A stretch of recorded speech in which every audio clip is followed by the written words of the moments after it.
Saudações, meus caros! No vídeo de hoje nós faremos uma grande revisão dos conteúdos que a gente trabalha geralmente na disciplina de História durante o primeiro ano do ensino médio. Conteúdo que vai desde a pré-história até o começo ali da Idade Média. A pré-história é o momento da evolução das diferentes espécies de hominídeos, desde lá o Australopithecus, passando por Homo habilis, Homo erectus, Homo sapiens, analisando as diferentes características desse processo de evolução. Como nós sabemos, a espécie de hominídeo que sobreviveu até hoje, somos nós, Homo sapiens, mas tiveram várias espécies que passaram por várias transformações, tanto no sentido físico, que não nos interessa tanto, mas o principal, o que a gente tem que destacar, são as mudanças no comportamento, as mudanças cognitivas. Cada vez mais essas diferentes espécies de hominídeos vão tendo uma organização mais complexa, vão produzir, por exemplo, ferramentas mais complexas, vão ter uma organização, uma comunicação melhor. Bom, o que marca o modo de vida dos hominídeos durante a pré-história é o nomadismo, ou seja, esse modo de vida caçador-coletor, em que esses grupos nômades viviam se mudando de uma região para outra em busca de comida, ou seja, eles coletavam frutos variados, enfim, e com o tempo eles começaram a caçar de forma cada vez mais organizada e com ferramentas cada vez melhores. Só lá no final da pré-história, já no período neolítico, quando nós, Homo sapiens, estamos dominando, que nós teremos o desenvolvimento da agricultura. E a partir daí nós teremos a possibilidade de um novo estilo de vida, que é o sedentarismo, ou seja, quando a gente começa a se fixar em um lugar específico. Então, como eu falei, a pré-história é marcada principalmente por essas mudanças, por essa evolução das ferramentas que os diferentes hominídeos vão desenvolvendo. Então, quanto mais complexo for aquele hominídeo, maior vai ser a capacidade cognitiva dele, principalmente, e, por consequência disso, ferramentas melhores vão sendo desenvolvidas. Desde essa simples ferramenta aqui, o chamado machado de mão dos Homo habilis, que eles faziam simplesmente lascando as pedras. O machado de mão que era utilizado principalmente para raspar o osso de presas que foram devoradas por outros animais maiores. Então eles usavam aquilo para pegar o resto daquela carne e para quebrar o osso para se alimentar do tutano que estava ali dentro. Até os Homo sapiens, que no ápice desenvolveram instrumentos para agricultura, instrumentos para costura, por exemplo, para roupas, para acampamentos, para proteção do frio, enfim. Ou seja, é uma evolução não só de características físicas, mas da nossa capacidade intelectual também.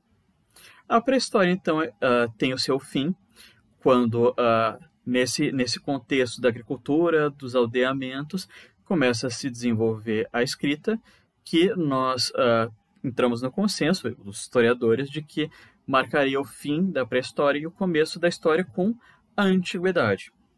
O primeiro grande povo que a gente estuda desse período da antiguidade é a Mesopotâmia, uma região entre os rios Tigre e Eufrates. Então, Mesopotâmia vem do grego e significa região entre rios.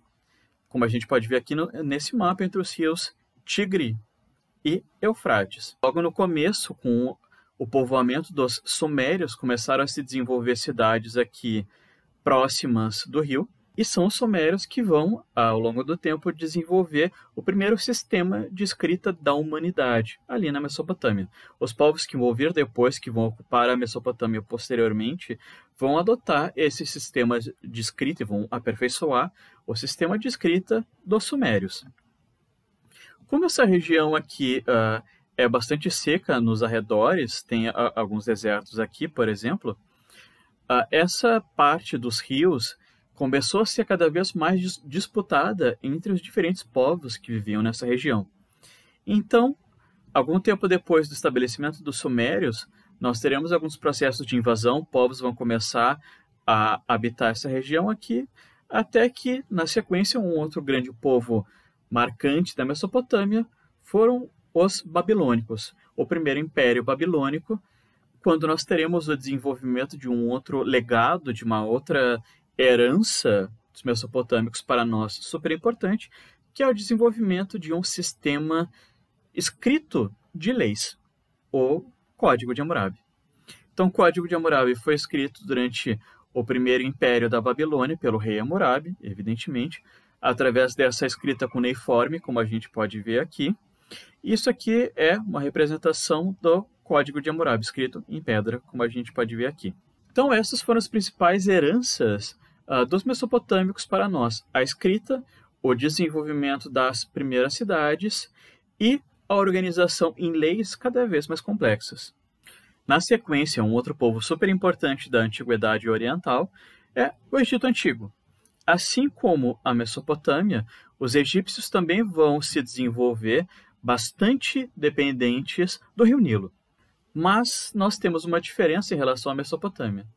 Os egípcios, desde o começo, vão começar a ter uma comunicação entre eles, vão começar a ter alguns contatos, e isso vai fazer com que se desenvolva um império unificado.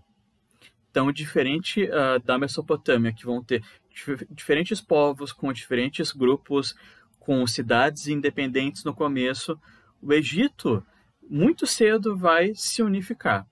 As várias cidades diferentes ao longo do Rio Nilo vão se unificar para formar o Egito, governado pela figura do faraó, o grande rei Deus. Então, o Egito, desde o começo, vai ter uma organização política, social, bastante complexa para aquele momento. A gente vai ter uma centralização política com a figura do faraó, mas a gente vai ter vários grupos sociais com diferentes funções. E é nesse momento, geralmente nas aulas de história do primeiro ano, que a gente é apresentado para essa pirâmide social. Algo que a gente vê depois, quando a gente estuda outros povos, mas geralmente a gente começa com o Egito. Por quê? O que é essa pirâmide social? É uma forma que a gente tem para representar os diferentes grupos de uma sociedade. Uma sociedade em que a gente vai ter um grupo de pessoas com muito poder naquela sociedade, mas que vão ter um espaço nessa sociedade muito pequeno. São poucas pessoas. E, à medida que que a gente vai para baixo na pirâmide, a gente vê grupos com menos poder, mas com mais espaço dentro dessa sociedade. Olhando para o nosso exemplo aqui, o faraó, ele está lá no topo, é um espaço pequeno lá no topo, que ele está sozinho. Enfim, ele é o faraó, ele é a autoridade máxima, mas ele não governa sozinho. Existem um grupo de nobres, de sacerdotes, de pessoas ligadas à religião egípcia, que vão governar junto com ele, que vão ter bastante poder também. É um grupo pequeno, por isso que ele está logo abaixo aqui do faraó, eles têm uma autoridade menor e, ao mesmo tempo, são um grupo um pouco maior do que, enfim, um faraó. Na sequência, nós temos o exército, um grupo maior de pessoas, com menos importância que os nobres, mas, ao mesmo tempo, que tinham um destaque dentro da sociedade egípcia, porque eles cuidavam da proteção do império. Na sequência, temos os escribas, que eram os funcionários do rei com uma grande influência, porque eles cuidavam da organização das leis, da escrita das leis, e isso dava bastante autoridade para eles. Depois temos comerciantes, artesãos, e lá embaixo, uma grande parte da população de camponeses, pessoas livres que trabalhavam no Egito, e, por fim, os escravos.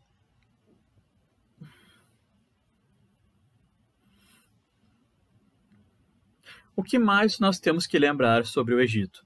Bom, os egípcios desenvolveram várias técnicas agrícolas extremamente complexas para a época. Como o rio Nilo muitas vezes estava ou em cheia ou estava num período de seca, os egípcios tinham que lidar com essa situação, controlando o fluxo do rio, fazendo reservas de comida, reservas de água, enfim, tendo que se adaptar a esse contexto.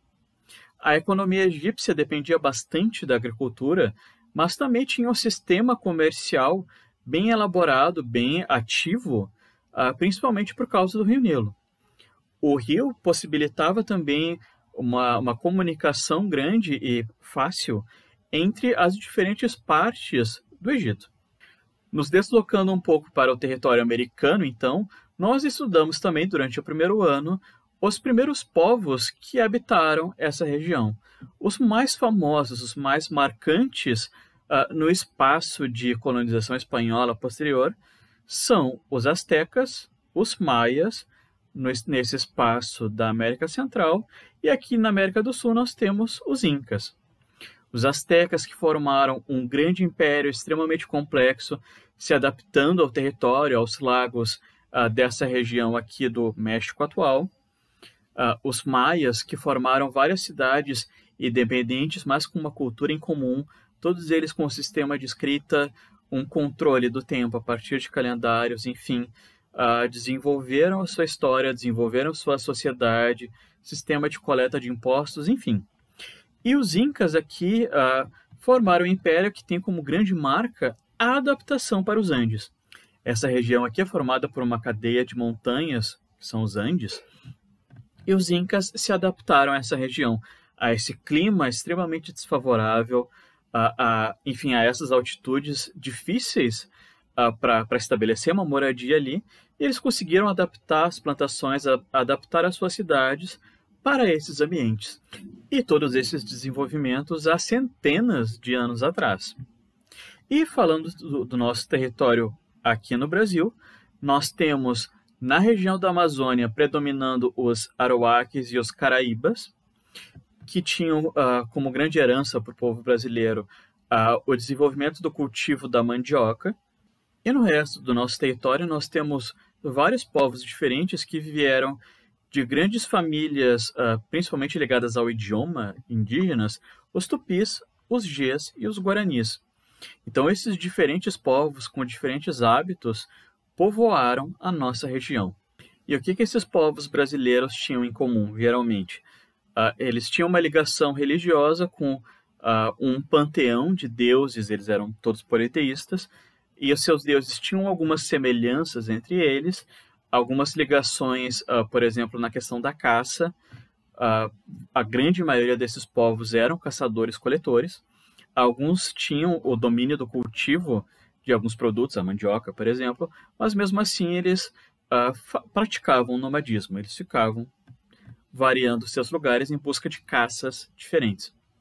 Tinha um sistema de comércio entre eles, principalmente de produtos artesanais, e tinham geralmente uma organização social com uma hierarquia extremamente simples. Uma hierarquia muitas vezes baseada simplesmente na divisão do trabalho, em que alguns vão cuidar do artesanato, outros vão cuidar da plantação, outros vão cuidar da caça, mas todos tinham um espaço na sociedade geralmente igualitário. Voltando a falar da antiguidade do Velho Mundo, nós nos voltamos para a Europa, onde se desenvolveu a Grécia Antiga. Então, a Grécia começou a se desenvolver, começou a ser povoada por pequenos povos, pequenos aldeamentos em algumas ilhas daquela região e no litoral daquela área da Grécia. Com o tempo, vão migrar para aquela região ali, povos vindos da Ásia e da Europa começam a morar ali naquela região. A gente vai ter alguns processos de invasão militar mesmo, de conflitos, e as coisas só vão se estabilizar, esses povoamentos só vão se estabilizar ali pelo século VI a.C., quando a gente começa a ter o desenvolvimento das primeiras polis, ou seja, aqueles antigos aldeamentos começam a se estabelecer, a desenvolver agricultura, comércio, a população começa a crescer, eles começam a se espalhar para outros territórios, a colonizar outros lugares ali do mar Mediterrâneo. A sociedade vai ficando mais complexa e eles começam a se organizar nessas polis. E o que são essas polis? São cidades independentes, com leis próprias, com governos próprios, geralmente controladas pelas elites agrárias, pelos grandes fazendeiros, pelos grandes donos de terra dessas regiões.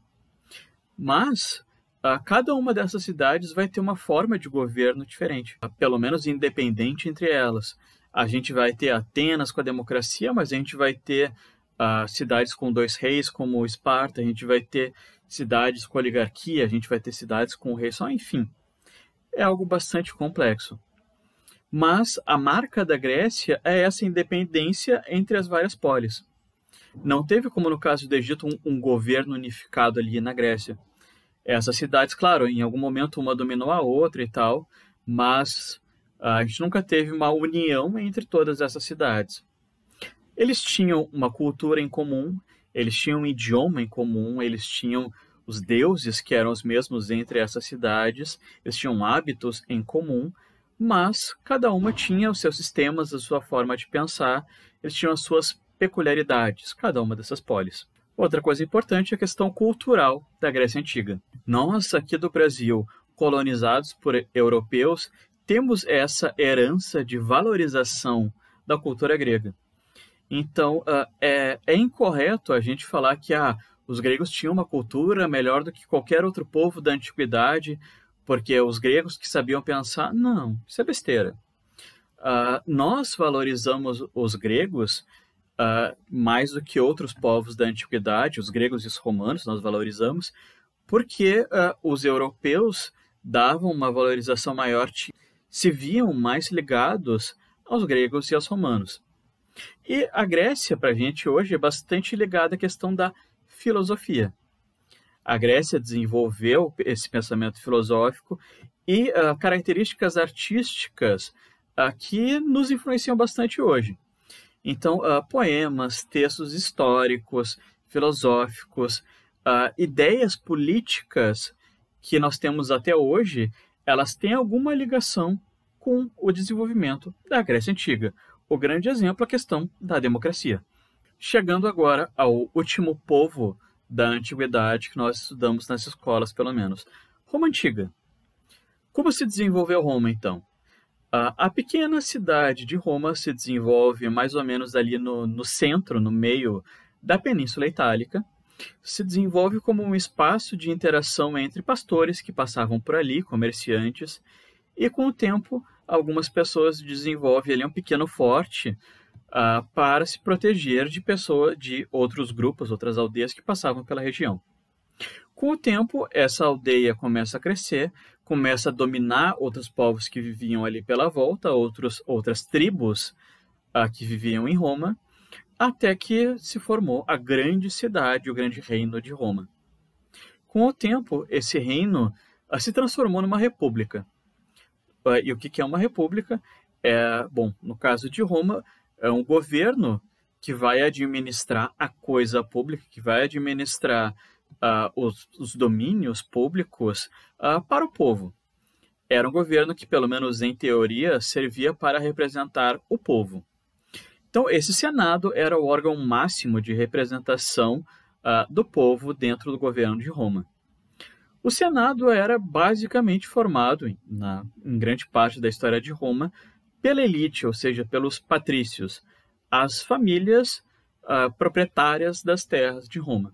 E, por outro lado, na sociedade romana, nós temos os plebeus, o pessoal mais pobre, os camponeses simples, os trabalhadores mais simples, que não tinham acesso direto às terras, que não eram de grandes famílias tradicionais e tal. E essas desigualdades de direitos entre patrícios e plebeus são uma das grandes marcas da história de Roma.